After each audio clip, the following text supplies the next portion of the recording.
This is Hannibal here from the Hannibal TV.com, and today is my special guest. I have one of the up-and-coming female stars of SWE Fury, and she wrestles all over the place, Madi Wrenkowski. How are you doing today?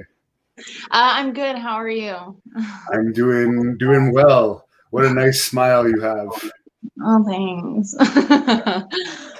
Now, I watched your recent match that you had for SWE Fury, which is posted on the Hannibal TV against Jasmine Allure, and I thought it was pretty good. How long have you been wrestling for?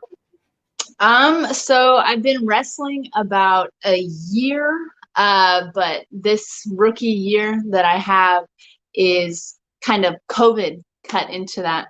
So I like to say that I've been wrestling for 6 months. Yeah, I guess you're lucky. Here in Canada, they're not allowing any wrestling right now, but I guess in Texas, it's been open back up for a few months. Yeah. Is it a good thing? Is it a bad thing? We're about to find out, I think. Well, you haven't caught anything yet, have you? No, I get tested like all the time, it seems like. I feel like I could be like one of the speakers for the test. I'd be like, here, you have these different options. I've had the mouth one, the do-it-yourself, the nose ones, the one where they do it to you. It's all of them. Wow. Do you have to pay for the tests there, or is it free? It's free. I have insurance, I'm fortunate enough to, so it's free. So I do it all the time because, like, it's free. That's good. And as far as wrestling, is wrestling something you always wanted to do growing up? So not always. As a child, you know, like everyone wants to be a vet. So I wanted to be a vet. And then as I was growing up, one of my dogs got sick and I was like, I could never put a dog down. And all of my teachers were like, no, like if you talk to any vet, like you end up getting used to that. Like it's not that big of a deal after a while. I was like, well, I don't think I want to get used to killing people's pets. So that's not it. But I still wanted to work outside. So I literally went and I got a wildlife biology degree, basically. So I could work outside, still be around animals. And then kind of like I always tell everyone, it was fate that I kind of joined wrestling. Like it was always a joke. I was always interested in wrestling, but I never thought that I could become a wrestler. But then throughout college, my like joke during the midterms and the finals, I was like, oh my God, this is really hard. I'm just going to drop out. I'm going to be a wrestler. And my mom was like, at least graduate before you ruin your life. And I said, bet. So basically that's what happened. I literally graduated and went to go get a job, like a normal job with my degree. But then here fate comes in. And the volcano actually erupted at the site that I was supposed to go at. And so I was like, this is it. So then I decided to become a professional wrestler. There's a fan on here, Mike, that wants to know how tall you are. That depends. Are we talking about in the morning or at the end of the day? Well, let's say with wrestling boots on, since most fans will meet you with wrestling boots. Let's say 5'6.5". So you're up there. You're up there, yeah, for a female. And as far as your wrestling training, who trained you and what was the training itself like? Yes, so I started my training at the Hybrid School of Wrestling. I was very fortunate. They have a great facility, and I was fortunate enough for them to bring in Jazz, Rodney Mack, and Funaki. So I had a whole bunch, like 4 great trainers to learn from. So I was very fortunate to do that. Currently, I am training at the Dog Pound, which is run by Jazz, Rodney Mack, and Thunder Rosa. So kind of like a basic day there is, it kind of changes every day. It's very physical, very hands-on training though at both facilities. Both of them are incredibly great. I love both of them. And I think each one has given me skill that you see in my everyday ring work.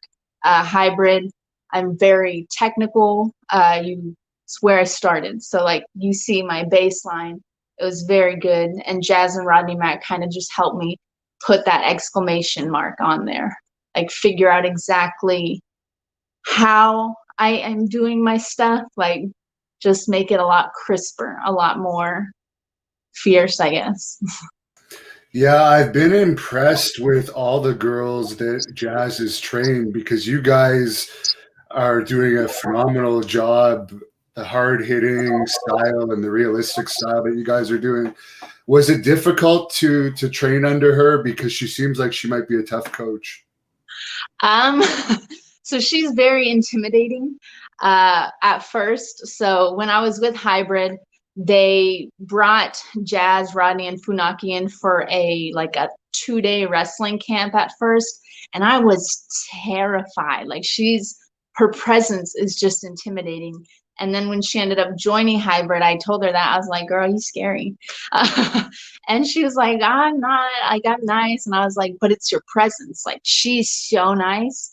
And like, she isn't like mean about it. Like, you would think that she would be like, you look stupid doing that. But she's not. She's very nice. It's always constructive criticism. If there's something that you're not doing quite right, like she'll tweak it a little bit. She might make fun of you a little bit, but that's just how I am. So I'm cool with that. But yeah, it's very intense training. It is hard hitting. It looks intense because it is intense. So she's a very great trainer. But again, it's just her presence. Like even today, like if she were to look at me a certain way, I'd be like, that's just who she is. What do you think about her getting back into wrestling? It was announced last week after about a 1-month retirement that she's going to be returning to Impact. Yes. I think I'm happy. I'm happy for her. I definitely think that she needs to be seen again. I think that she's always been relevant, but I don't necessarily think that she's always gotten that platform that she deserves. And I'm hoping that this is the time. Because again, like from the beginning of her career to now, she's consistent. Like she's great all the time. And I think that a lot of people can benefit from not only learning from her, like she's been doing these monthly 2-day camps. So if any female wrestlers are out there, they should definitely try that, because you can not only pick her brain and learn so much, but just now that we're able to see her actually go back in the ring and see that she's still that same like badass, if I can say that. Yeah, it's just YouTube for this one, so yeah, you can say that. I think Ryan might be from the Dog Pound Dojo because he's putting up a comment saying if you're in the San Antonio area looking to get into wrestling, check out the Dog Pound Dojo. He's actually just a really great supporter. Me and Ryan, I met him at the Mission Pro show, and we didn't quite see eye to eye, but he eventually saw the reality and, you know, joined the good side. There's a fan in here, Alex, who's watching from Spain. So you got a fan all the way over there. Oh, wow. International. As far as Rodney Mack, who's the other trainer at the Dog Pound Dojo, what's he like? I'm sure a lot of the fans remember him from his WWE career. Yes, yeah. So Rodney is amazing. He's kind of more firm in his training, but he definitely, like, they put a big emphasis on like giving everyone an opportunity. And so they don't ever like discriminate. They don't ever like say like, oh, you don't look the part, so like you're not going to do this, this, and this. So I think training with Rodney, he kind of makes everyone able to do, like, he makes it so that like if we're doing a drill and someone's not quite getting it, he shows you how to tweak it, how to do it differently for you. So he is like thesaurus of everything. Like, he basically, if you have an issue with this or you don't like this, he's going to switch it out for a different move. If you try and do this one move and it doesn't quite work out, he's like, oh, here's another way you can get into it. So he's like super technical, but at the same time, like, he's also super intimidating sometimes. Yeah, I can imagine. Yeah. Ryan has another comment here. He says he has seen the reality, and thank you for putting up with him. You're welcome, Ryan. I hope to see you at another Mission Pro. Soul Con 86 says, who is your dream opponent? Ooh. I think my dream opponent right now would probably be Rhea Ripley. I mean, she might kick my butt, but how cool would that be? Definitely. Josh says he's your biggest fan. So apparently you've got some fans watching tonight. Oh, thanks. Todd wants to know, what kind of weights do you lift in the gym? How much? So typically I try and get in at least 5 days a week. At least I usually try and get 6, but like realistically, it's like 5 days a week of weightlifting, and that's usually done after the 3-hour training that we do throughout the week. So it's a very strenuous schedule doing wrestling. Yes, I can agree with that. And as far as Thunder Rosa, we interviewed her recently too. You mentioned she's one of your trainers, former NWA Women's Champion, wrestles for NWA, still in AEW. What was your experience with her like? So I was fortunate again enough to meet Thunder Rosa back at Hybrid when I first joined. I think it was kind of around the same time she was moving to the Texas area, and holy crap, she's also intimidating. Like, just their presence, like, they're super nice, but their presence, their like boss woman presence is a little bit intimidating. But as I've had my years, she's been a great mentor. She's super helpful. Both her and Brian, I can message them whenever and they'll get back to me. They'll give me real, honest advice about anything, sometimes brutally honest.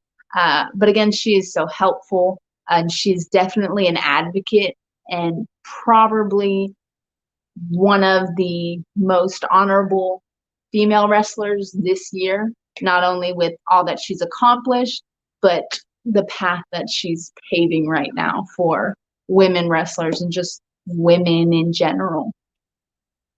She sang for us when she was on here. Did she teach you anything about karaoke or singing when you were training with her? No, not yet. So we might sound a little bit different. Cuddly Colin wants to know if you would ever come to the UK to wrestle. He's watching from the UK. Oh my gosh! Of course, if ever the opportunity arose to wrestle in the UK, I would be there in a second. You know, once like COVID and all this stuff clears up, but like I'll be there. Yeah, I don't think there's much going on in the UK these days because of COVID. Yeah, there's a lot more places that are a little bit more cautious. Yeah. Than we are. The Wild West where you are. Mike wants to know if there was any bizarre wrestling characters you like, either past or present. So bizarre. So growing up, one of my favorites was Scotty 2 Hotty. A lot of people think that's a little bit strange. He wasn't necessarily like a main card, but I think it was a combination of the hair and the worm that really like sold it for me. And then more recently, Enzo Amore, which is also another like weird look I get when I say that he's one of my favorites, because like he was entertaining. Like whenever he grabbed that microphone, you like watched, or if you like had Monday Night Raw recorded and you're fast forwarding, as soon as you saw his little moniker come up, you're like, rewind, play. What is he going to say today? So I think those are probably my more unusual picks, but they're my favorites. I seem to recall that he was on the banned Thunderdome list, so I don't know if he'll be back there anytime soon. We will not. No.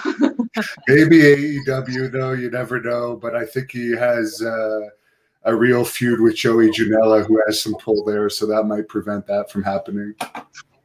Yeah, no, I'm definitely trying to get booked in different states. I know he's wrestling a lot in Tennessee and New Jersey as of right now. So, like, you know, like maybe I'm gonna get on one of those shows one day. Be like, hey, how you doing? I actually met him. He's actually a fairly nice guy. I did a short interview with him last year. I guess it just depends who you are, how he treats you, what experience you have, like anybody. Yeah, definitely. Walter has a question here that you probably don't know the answer to. Are you going to AEW? That is a great question. Am I? I retort back to you. I don't know. That's a great question. That's only one that Tony, I think, can answer. Have you sent in a video or resume or anything to them yet? I mean, I've definitely expressed my interest to AEW, and I know I'm still fairly new in this business compared to a lot of the talent that they are bringing on. So, yeah, you're fairly young, but I'm actually surprised to hear you've only been wrestling a year, because you looked very experienced in that match with Jasmine, and she's only been wrestling. I don't even know if she's been wrestling a year yet either, if you take into account the lockdown. no, I think she might either have hit a year now or she's about to, but she's pretty new as well. We're both pretty new. And I understand you've actually been used by WWE as an extra despite being so new. Could you tell us about that experience and how they found out about you?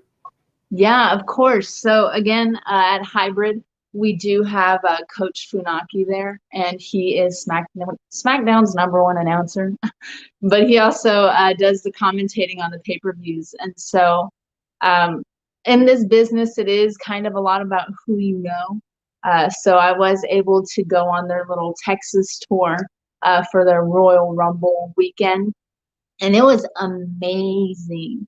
We started off in Dallas with SmackDown, and then Saturday we had that big NXT pay-per-view, which, like, that one probably that day stood out the most to me, not only because I was like security, but it was just wild to see like the American wrestlers and then the UK wrestlers, and they do have different styles, but oh my gosh, like the energy and the intensity, and like that Walter guy, like holy crap, like you could hear his chops like through the entire arena. Like my heart stops. But yeah, it was just a crazy weekend. Then to hit Royal Rumble and to have all of the superstars there, that was probably more of a starstruck day than anything. Like you see these people in catering, and then the next night in San Antonio at Monday Night Raw, that one was a different experience because a lot of the people who were in the stands, like they kind of knew us. And so like when I came out for that No Way Jose conga line, I had people like tagging me in like the stories. So that one was cool for different reasons, but the environment and the feel of the crowd really kind of drives you and pushes you to want to get up there so that you can be there. So it's not just a weekend thing, but it's an everyday thing. Did they look at you before the show in the ring or anything? I know they do that from time to time with the extras, but it sounds like if it's a pay-per-view weekend, they may have been pretty busy. Yeah, definitely. So during this weekend, it was super busy because, again, it was Royal Rumble. As you know, there was a ton of surprises this Royal Rumble. So unfortunately, we did not get in the ring, but during the NXT Worlds Collide, about for 45 minutes or so, William Regal, he was like, hey, my schedule is super busy, but I have 40 minutes to spare. Let's go in this room and let's talk. So he sat with all of us extras in the small window of time that he had in his busy schedule, which I am super grateful for. And he literally just talked to us for 40 minutes and answered any questions. And he was literally just talking until one of the like stage hands was like, hey, we gotta go, like, let's go. He just kept talking. They're like, come on, like, we gotta go. So to get to have his time, like, it's like very expensive time that we were on, but the fact that he was kind enough to sit there and talk to us, one of the main people of NXT, was insane. What type of advice did he give you as far as what they're looking for these days? Basically, he was saying that you got to keep putting yourself out there, no matter what. Even if like you get that one rejection letter, like keep working on yourself. You are your product. Keep sending them your photos, your 8x10s, and especially if you're sending in matches, don't send in the beginning part where you're like heckling with the fans. But that was just a side note. Interesting. What was the biggest thing you learned from being around WWE that weekend as far as something that you're going to use and work on yourself as a performer? So for the most part, like obviously I saw them wrestle and whatnot, but I think the biggest part of being in the WWE is looking like you're in the WWE. So these people, like they are people, but they look like larger than life. They're in shape, and doing so, they just hold a different kind of confidence, kind of like that confidence that Thunder Rosa and Jazz like exude, like that I'm a boss, I deserve to be here, like I am ish type thing. So I think what I got from that is that yes, you need to have wrestling, like you need to be able to wrestle well, but you also need to be able to package yourself. You need to be able to look in the mirror and be like, I'm a wrestler. You need to be someone that people can connect to, I guess. So just working on myself a little bit in addition to wrestling. Matt R., who's one of our members here, says, how was working with Amber Nova? So I did get to compete against Amber Nova, and it was very different. As we kind of mentioned a little bit earlier, I do train a little bit more strong style, a little more hard hitting. So she does a lot of not that. She does a lot of let me choke you with my legs while you're flying through the air type stuff. So it was definitely a little bit out of my territory as far as coming up with counters and things to do. So, and I was still very new to the business. So again, I wasn't very in tune with ways to get out of her submissions, or wasn't expecting some of the things that she did do. Interesting. I think that match has a lot of hits on YouTube, though, doesn't it? Yes, and I think it may be just because of that interesting thumbnail that they put, but like, I don't know. Yeah, I didn't actually watch the match, but when I searched your name, it was one of the things that popped up. And I remember, I forget the number, but it was up there for sure as far as views. Yeah, she's great. Soulcon wants to know what's the name of your finisher. Maybe you could tell us about what your finisher is. Yeah, so my finishing move is actually a scissors kick, and I like to call that the reality check. And everyone can get a reality check. We do not discriminate. Cuddly Colin wants to know if you think intergender wrestling should get more coverage. I'm going to assume you wouldn't want to wrestle Walter in an intergender match. No, I would not. I would probably let them ring the bell, and I would just run, and I'd be like, count me out. Just count. And I'd be halfway into the parking lot by the time they got to 10. But more coverage. I don't know if it needs more coverage per se. I feel like intergender matches, like, they're good. They're there. I don't mind them. I think women can definitely kick dudes' butts. But at the same time, I don't like when they book like a small girl with like a bigger guy and like to kind of like say like, oh, she can't do it. But I am loving the fact that they're putting more women matches out there. I like the coverage on that better than I like the coverage on intergender, because we all know girls can beat up guys. What? Well, in some cases, they definitely can. I've seen it back when I used to bounce. Walter Johnson wants to know if you met Vince McMahon or Triple H while you were having your tryouts. So no, we didn't meet them per se, and those are kind of like the people you don't go up and put your hand in their face, but we definitely saw them. We saw Vince in like the gorilla area, but Triple H, when they were preparing for the NXT World Collide, we got to sit in like the stadium area while they had like their meeting. And also in the Royal Rumble, he was out there by the ring, and we were able to sit right outside and just observe and watch and just like get the environment, you know? Steve wants to know, what era of wrestling did you grow up to? What match made you a fan? So I definitely grew up during the Attitude Era. And I think the feud that kind of really hooked me was Lita and Trish.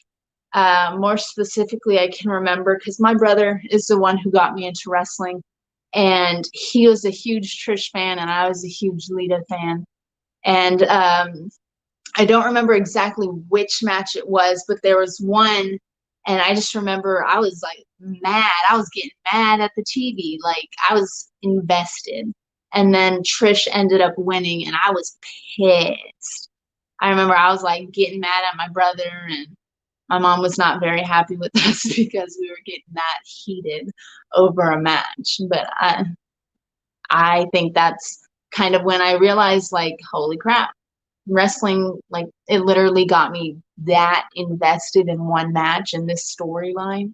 Like, I want to have that kind of impact on people, like where they're like, oh my god, no, like, Maddie's gotta win.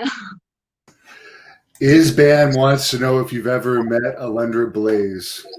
I have not, unfortunately. And Greg says you've had a heck of a rookie year. Where do you expect to be going over the next 12 months? I do know that COVID has everything up in the air still, but let's hope this vaccine will at least make things get back to normal faster.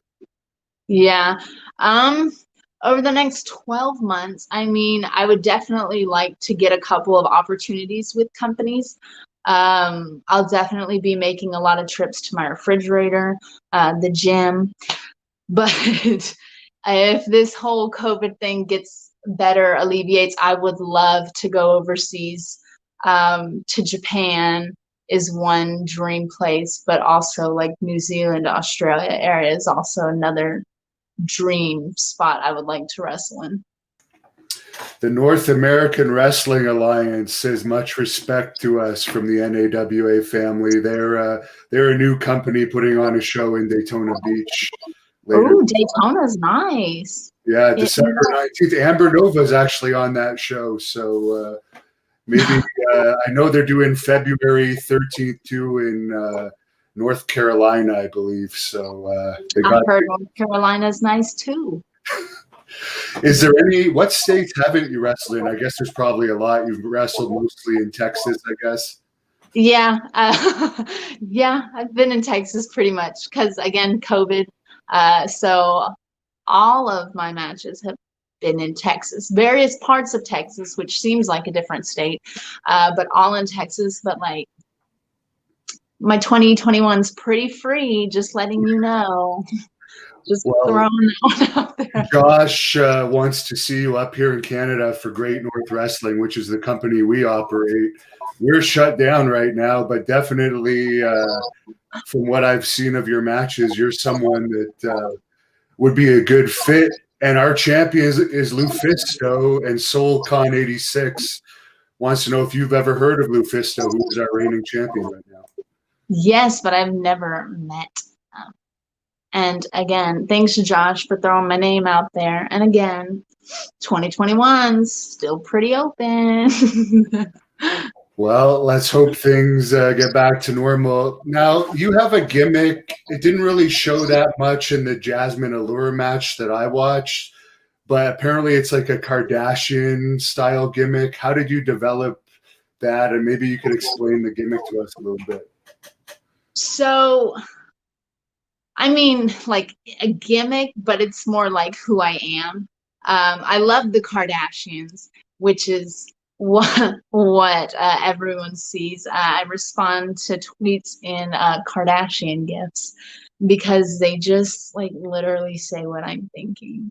So it's easy.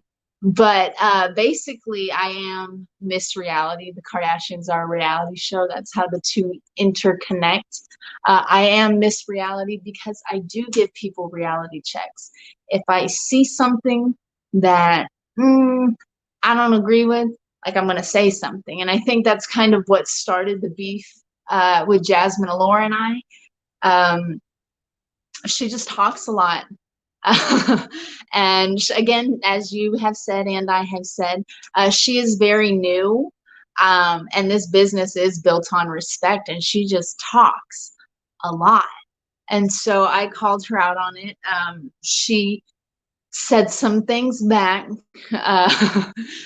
during a promo tournament, and that kind of is what ignited it. And then I actually was fortunate enough or good enough to win my first title match, and she was in there, and I had kind of like a little bit of a grudge, and I kind of wanted to show her what this business was about. So I made sure in this 5-way match that we had that I pinned her, because like that was just like my nail in the coffin. But unfortunately, that was not I guess a big enough like sign like, hey girls, stay down, because during my Mission Pro match for the Mission Pro women's title, I was in the semifinals, and for some reason she decided to take my belt off of the announcer table and smack the crap out of me with it. So unfortunately, she did cost me that semifinals match,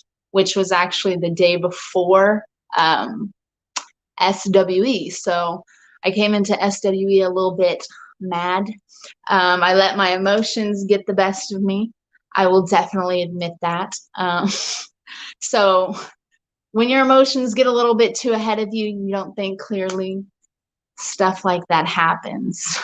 That ending wasn't my proudest moment, but it definitely is not going to happen again on December 11th. There you go. And that you might fight her again in SWE too. You never know. I hope so. I hope so. I know you mentioned, I guess originally you weren't booked on the December 12th because you had another booking. But now that one unfortunately got canceled. So hopefully we'll see you on future SWE Fury events. But what got you interested in the Kardashians? Because they're amazing. I mean, the Kardashians, I would almost say, were like the spearhead of reality shows. And they were girls weren't always like represented. It's just like a big family, and you want to know what they're up to because they live a whole different life, and then you just get invested. I don't know how to explain it. And anyone who like is flipping through the channels, like they always had marathons on, and if you started watching for some reason, like I don't know if there's like secret like coding playing in the background in your unconscious mind, but it hooks you. It just does. Like I remember I was watching like right before the new season, they would always like marathon the last season, and I was like sitting there in like a comatose state, like watching the television. And my dad came in and he started watching.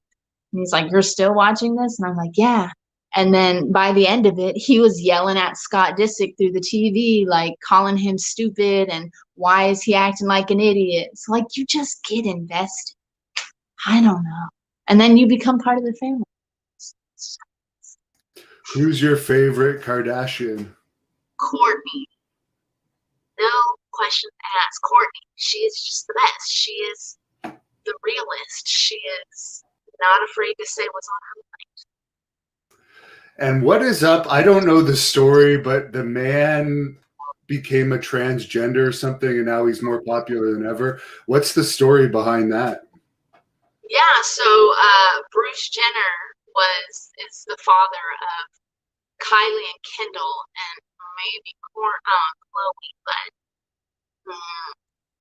who knows about that? But anywho, yeah, she transitioned into Caitlyn Jenner, and that caused a bunch of ruckus within the family. So there was like a whole season of that, and then she got spin-off. So I didn't watch that because. Well, I understand that that he's like the most popular cameo right now, the highest costing cameo to get right now. Wow, I did not know that. I didn't know. Is it because so many people want one, or that's just the price? I don't know. Rick Bassman told me that, who works with United Wrestling Network, because he's involved with Cameo, and he said by far that person is the most popular cameo for whatever reason. Trust me. Fart Doctor, what are your thoughts on Simply Luscious and working with her? Simply Luscious, I encountered her very early in my career, and she made it very clear at the beginning of my career that she was not fond of me. So it's been a very interesting welcome into the wrestling world, the female wrestling world, having to deal with her not only in the ring, but on social media. So that's what all I have to say on that. Interesting. I don't know who she is yet.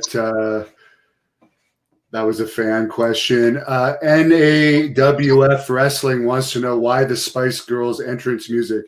He's not complaining. He likes it. He just wants to know why. So the Spice Girls, because why not? Just kidding. So on my first match, it was a practice match, a student show.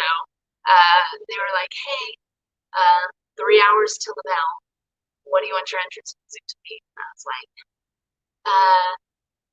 Lizzo, that one song that's like, "White men great till they gotta be great." But apparently, we can't play things with cuss words in them. So, what's a song that doesn't have cuss words that's like equally amazing? And then I'm like, the Spice Girls, hands down. That is a legitimate like girl power thing right there. What's your favorite Spice Girl song? Probably Wannabe. That's why it's my entrance. Okay, interesting. Because they were a little bit before your time. You were probably born around the time that they were at their peak, I guess. Yeah, and I have all older siblings, so I didn't really have a taste of music growing up. I was listening to their music. So NSYNC, Backstreet Boys, Spice Girls, all that kind of stuff is what I grew up listening to. Ryan mentions that you are a women's title holder for Puro. I don't even know how to pronounce that. Pinch? Yeah, you could call it PPW if you'd like. PPW, okay. Could you tell us about that? And is that the only title you've held so far, or has there been others? Yes, so the PPW Women's Champion, I'm actually the first one ever, so write that down in the history books. This was the match that I was talking about earlier. It was initially a fatal four-way, and it ended up turning into a five-way match, which was a little bit shocking, but it turned out to go in my favor, if you know what I mean.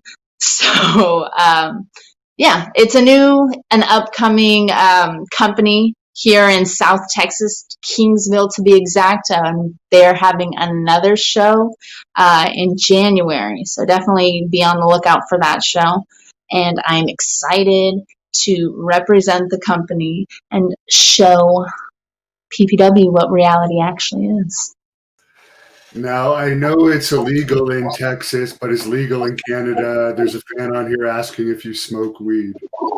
No, my personality is just this great. The only addiction stuff that I have is to food. I can eat. Josh wants to know if you were in a superhero movie, which role would fit you the best? Ooh. I mean, I would love to be in a superhero movie. I've always thought that like I'm like a mutant, like X-Men. Like Rogue didn't figure out her powers until later. Like I'm still waiting on mine. So I think that what just happened? I think that that's what I would be. Hold on. You've got a ghost in your house. I believe it. That's the scary part. I believe in ghosts. Oh yeah, we cover that on this channel. We cover UFO and paranormal stuff on this channel. So maybe have you had any? You could tell us if you've had any experiences with ghosts. With ghosts, I mean, I don't know. I feel like I have a cat, and I read that cats are like what is it? Like dogs protect your physical being, but cats like protect your spirits.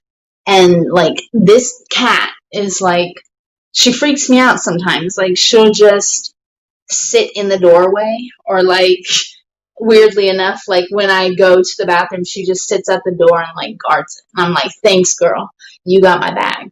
But also like, what are you looking at? And then I've also never had a cat before. And so one time at like 3 a.m, which everyone knows is like the bewitching hour, she started like meowing, but it was like a weird meow. And it sounded like she was saying hello. So at that point, I think is when I had my first heart attack. And I decided that maybe I shouldn't eat so much Popeyes because I was pretty sure like I just gave myself a heart attack. Wow.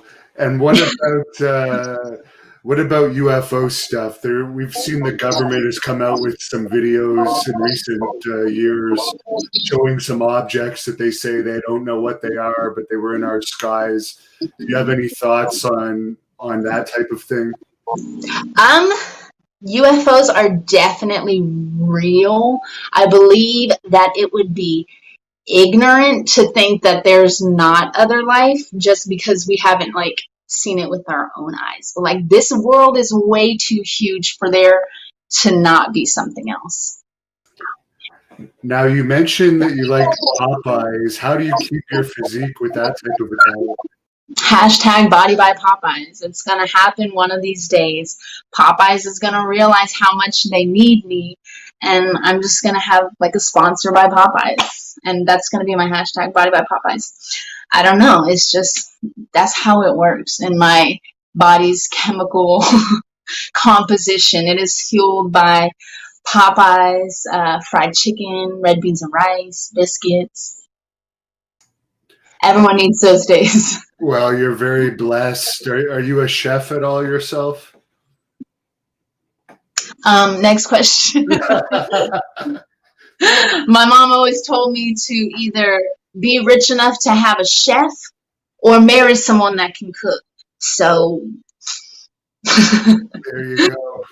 I'm guessing you're not married yet, being so young. Yes. Heck no. No. Just no. Where do you accomplish your wrestling goals for that? Getting away. Colin wants to know if you're into online gaming.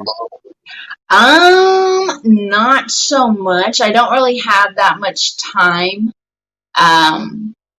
So no. And I also did not have a TV up until, what's today, Tuesday? Up until Sunday. So this Sunday I went out during that lovely shopping season of sales, and I got myself a TV. So we'll see. We'll see what happens. I guess just because these days you can watch everything on your phone, you don't need a TV. Yeah. My phone is like a portable television, so I would just lay in bed and watch that. Matt R wants to know if the Popeyes chicken sandwich is worth all the hype. He hasn't had it yet. It's been like a year. I'm offended, but also like Popeyes doesn't close until like 9 or 9:30, so like you should go there. And if you're like adventurous and you kind of like spicy things, get the spicy one. Don't get the original one. The spicy one is it. Get a red beans and rice as a side. And if you're real, you'll get a sweet tea for a drink. And that's just it. That is the meal. Now, I know here in Canada, like iced tea is different than there in the U.S. Here it comes already sweetened, but in the U.S., like it's often not sweetened. It's actual tea, right? So what is it there in Texas? In Texas, you have sweet tea, and then you have the other thing. But so they serve sweet and unsweet here.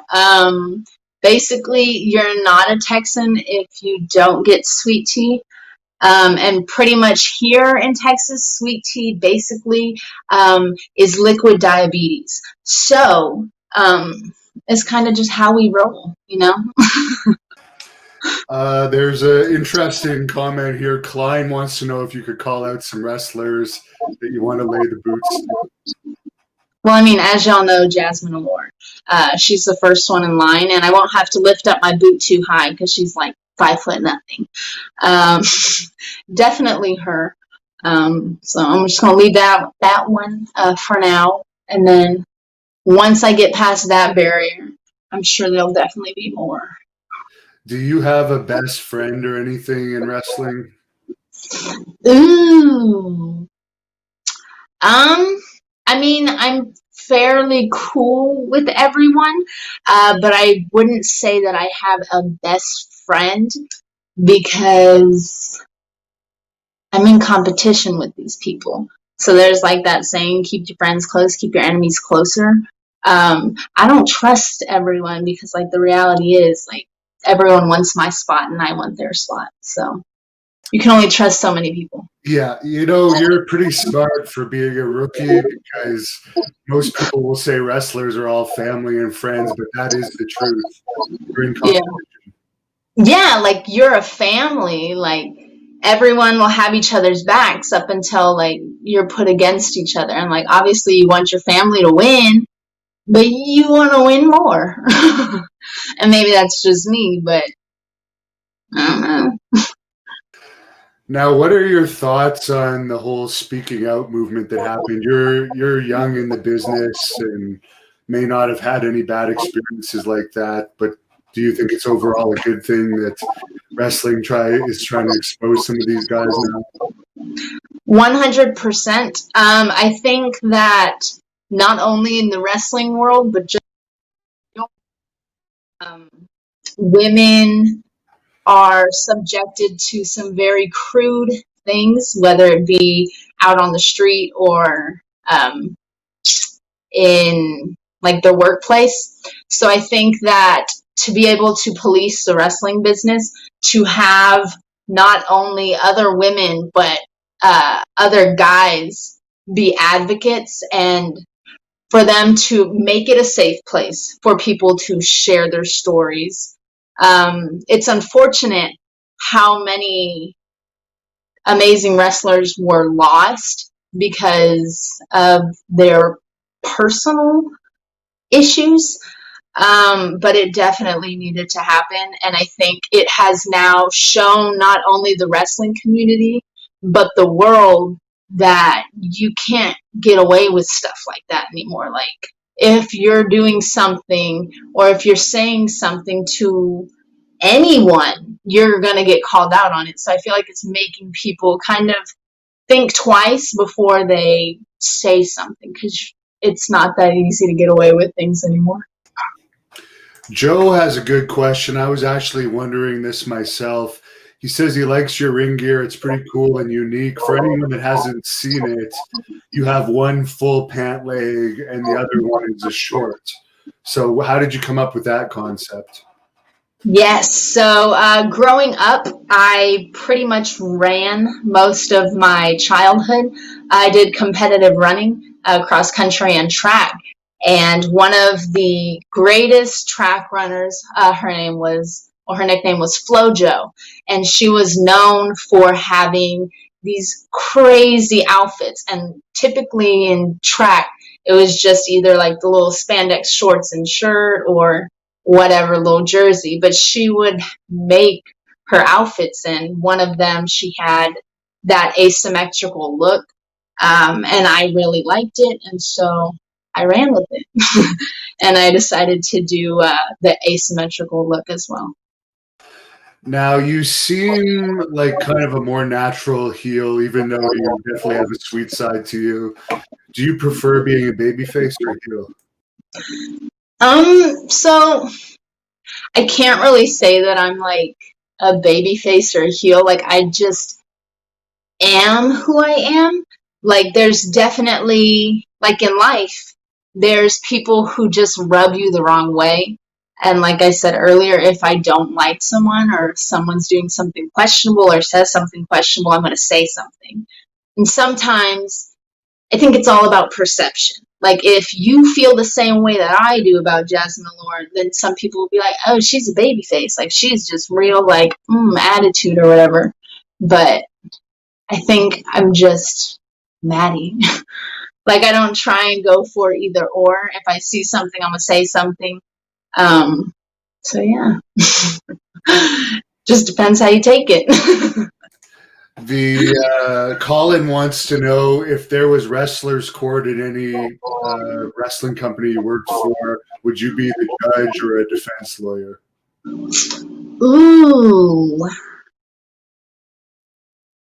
I think I would want to be. There's perks to being both, because like I can definitely argue, like that would be fun, but also like I don't want to like be ruled like not in favor of, so maybe I just need to control the situation and be the judge, but also I don't want to just like decide people's fates. So I think I'll just stick to the arguing one and be the defense lawyer, because at the end of the day, the outcome doesn't actually affect me. Now, we know you're a fan of the Kardashians for as far as television shows go, but do you have any favorite movies?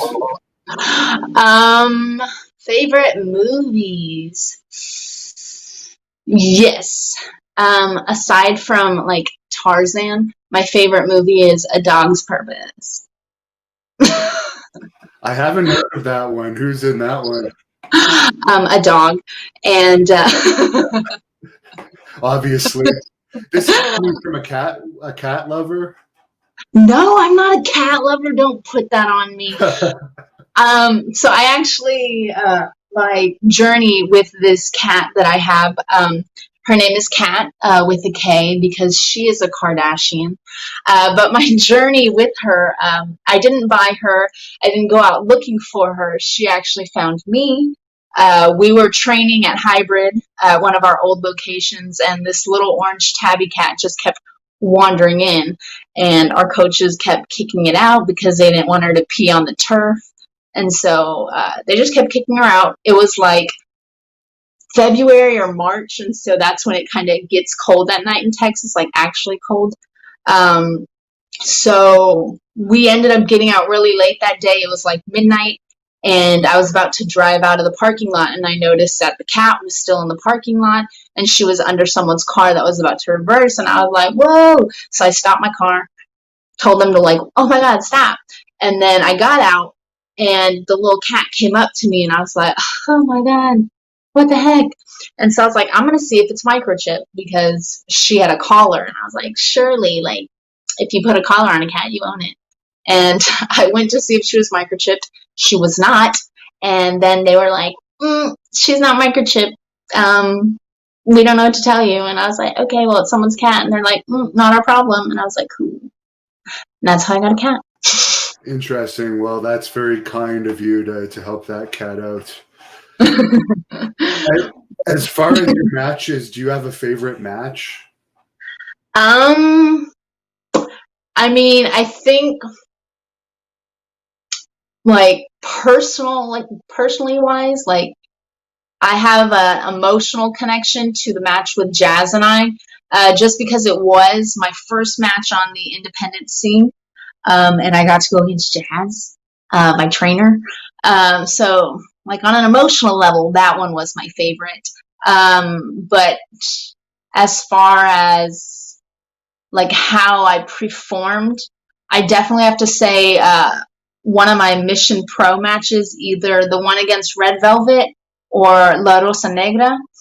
Both of them are very fierce competitors, and I feel like when you're in the ring with someone of that caliber and experience, they push you to reach to that next level because you're fighting for your life to stay alive, basically. And if you don't, you're going to get murdered within the first 5 seconds. So I definitely think those were pretty good fights that I had. Now, could you tell us what your best fan experience has been so far, as well as your worst, now that you kind of already are getting a following? Ooh. Best fan experience is probably there's this one little girl. She's been with me since the beginning, the little hybrid experiences we used to do. Her name is Teresa, and I grew up being like kind of the youngest in the family, so children actually used to scare the crap out of me. But this little girl, for some reason, liked me. She loved my music when I came out, and so I think every time I see her is kind of like the best experience because each time, like, she's getting older, and just like all of a sudden, like I'm cool with kids now. Like what? Not like really good, but like I'm decent. I don't drown anymore. Um, my worst experience. I don't think I really have any like awful experiences in person. But every once in a while, I'll get a fan who just goes too far on like social media, or says something inappropriate, and I have to like, what the heck are you doing? But nothing like Sonya Deville or anything like that. Not that good yet. Yeah, there was that Sonya scary incident. Then recently with Paige, they had Yeah. that home invasion where luckily Paige's boyfriend was able to stop it. But does that kind of thing frighten you if you do make it and become famous on that level, that there might be situations like that? Oh, 100%. But see, the difference is like I'm cheap. And so they're going to be like, ooh, yeah, she probably lives in this big house. And I'm like, psych, I live in a place where I don't even have a washer and dryer. Joke's on you. But just kidding. Yeah, no, that's terrifying. If I walked out and I saw someone, or if I saw someone in my backyard on the cameras, kind of like Maurice and them have seen, or whatnot, or even the Kardashians. These girls that have $1 million security teams have dudes making it all the way up to their back door. Like, that is terrifying that someone is willing to risk their own lives just to go up to your house. Like, that's scary. And honestly, I'm not that interesting. So, I'm not worth the kidnap or whatever. Yeah, those situations are definitely bad, and they even happen to some male wrestlers. Now, as far as your Polish background, I don't know if you know Ivan Putski, but he's probably the most famous Polish wrestler of all time. He's in the WWE Hall of Fame. Are you familiar with him at all? I know he was peaked before you were born. Yeah, so I actually have one of my, I guess, fellow trainees that kind of put me onto him, and suggested I do the Polish Hammer. So I definitely watched a couple of that.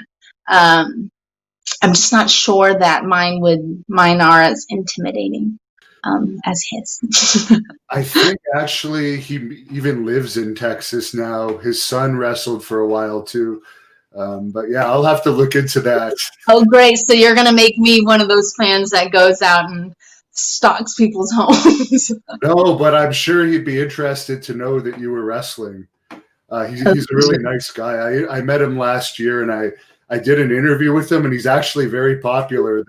It got tens of thousands of hits. But Dang, yeah. We'll hit him up. Now, as far as your social media, where can people follow you if they want to look up what you're doing and follow your career? Yes, so I am on Twitter, Instagram, Facebook, under Madi _Wrenkowski. That's MADI_WRENKOWSKI. If you can spell it, you can find it.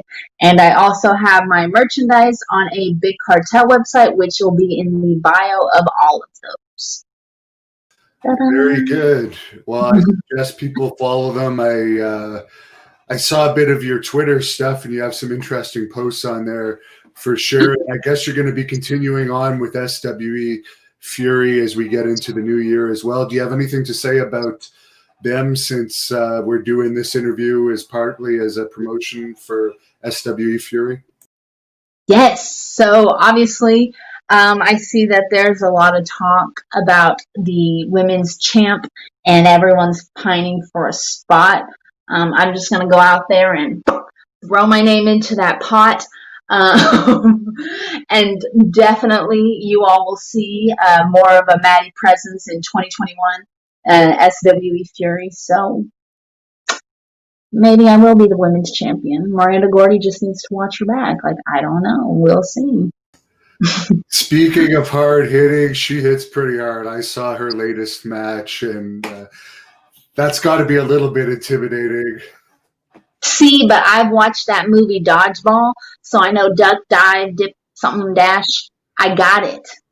All right. Well, to close this off, I know you're a great promo. You've been pretty much cutting a promo this whole interview, but do you want to close this off with maybe a message to Jasmine Allure, who I'm actually interviewing in a few days, so maybe I'll pass it along to her. Well, you're not going to get as many viewers because, well, she's a cheater and no one likes a cheater. But Jasmine Allure, I think that for some reason you thought that hitting me with my own title was going to put you in like this great position. Like, yeah, you literally got a spot against me. You got a match against me. But that was probably the dumbest thing you could have done, because on December 11th, I'm literally going to put you back down to the pre-show. So you're not going to get any more opportunities.